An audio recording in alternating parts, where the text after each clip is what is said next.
High above the clouds, where radar beams fade and human eyes see only vapor trails, two shadows glide silently through the sky, the Russian Su-57 Felon and the Chinese J-20 Mighty Dragon. Both are symbols of ambition, stealth, and the pursuit of dominance in the fifth-generation fighter era. Yet, behind their sleek designs lies a story of two nations with very different philosophies in warfare, engineering, and strategy. The question that continues to echo in military circles worldwide is this: which of these stealth fighters truly reigns supreme in the skies of the East? The Su-57 represents Russia's relentless push to restore its aerial supremacy, blending raw power and supermaneuverability. The J-20, on the other hand, embodies China's rise as a technological power determined to rival, or even surpass, the Western giants. As we dive into this comparison, we'll uncover the engineering secrets, hidden technologies, and battlefield doctrines that define these two stealth titans, and perhaps, reveal which one truly holds the advantage when the clouds turn red with the heat of combat. At first glance, both the Su-57 and the J-20 appear to share the same purpose: to remain unseen and strike before being detected. But beneath their radar-absorbing skins, they were born from completely different schools of thought. The Su-57, designed by Sukhoi, continues Russia's long-standing tradition of emphasizing agility and close-range superiority. Its blended wing body, forward-swept inlets, and thrust-vectoring nozzles reflect Moscow's belief that dogfighting will never truly die. The Su-57's airframe is a fusion of stealth and raw aerodynamic freedom, allowing it to perform maneuvers that most Western fighters could never attempt. The J-20, designed by Chengdu Aerospace Corporation, follows a very different path. It prioritizes stealth and long-range engagement over extreme maneuverability. Its canard delta configuration, while controversial in stealth design, offers exceptional lift and stability at high altitudes. China's engineers focused on optimizing radar cross-section from frontal angles while maintaining internal weapon bays that allow it to carry deadly long-range missiles such as the PL-15. In essence, the Su-57 was designed to fight like a predator, agile and unpredictable, while the J-20 was built like an assassin, unseen, deliberate, and lethal from a distance. Stealth is the soul of fifth-generation warfare. But the way Russia and China approach it couldn't be more different.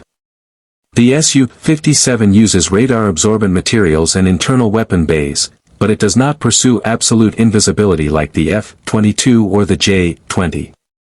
Instead, it employs partial stealth, enough to delay detection while relying on electronic warfare and kinematic superiority to survive and strike.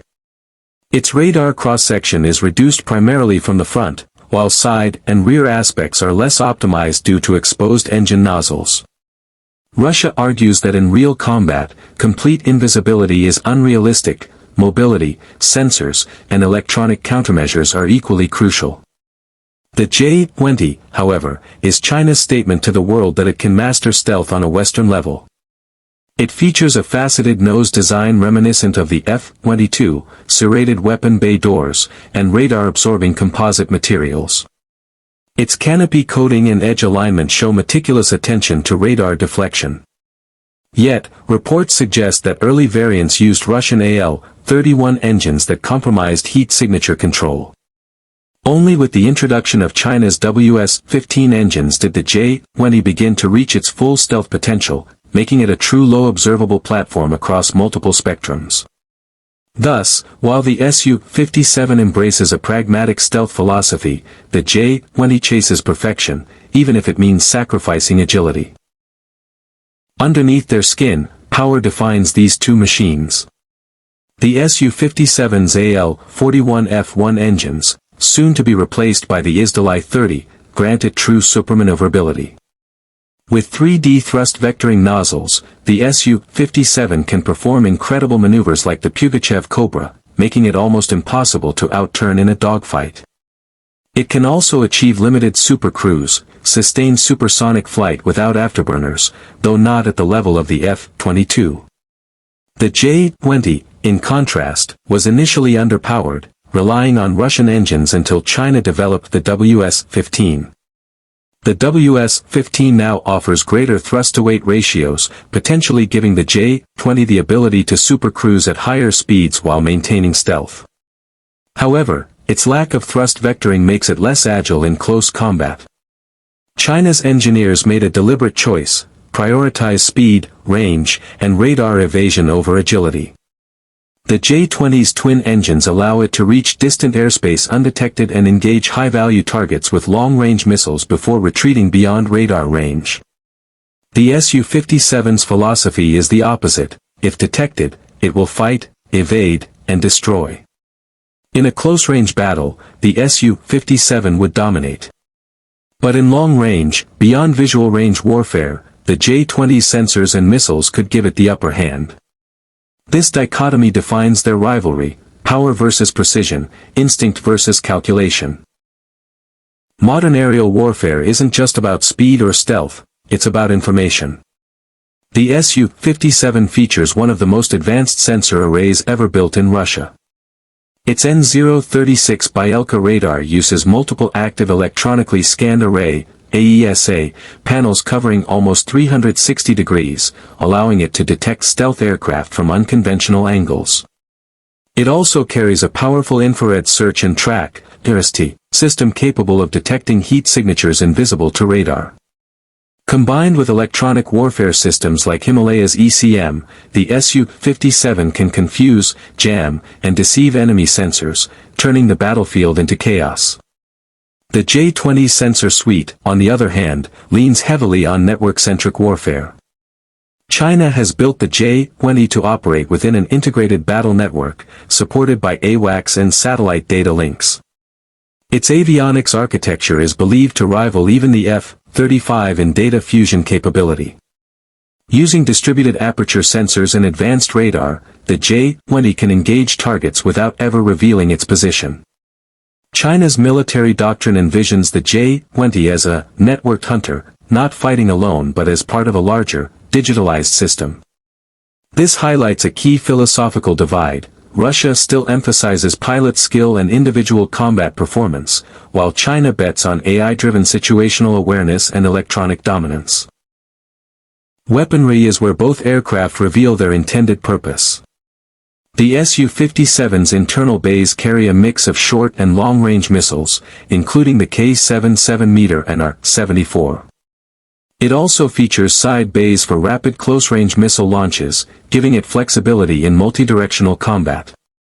Russia also plans to integrate hypersonic missiles into the Su-57, potentially transforming it into a platform capable of overwhelming even advanced defense systems.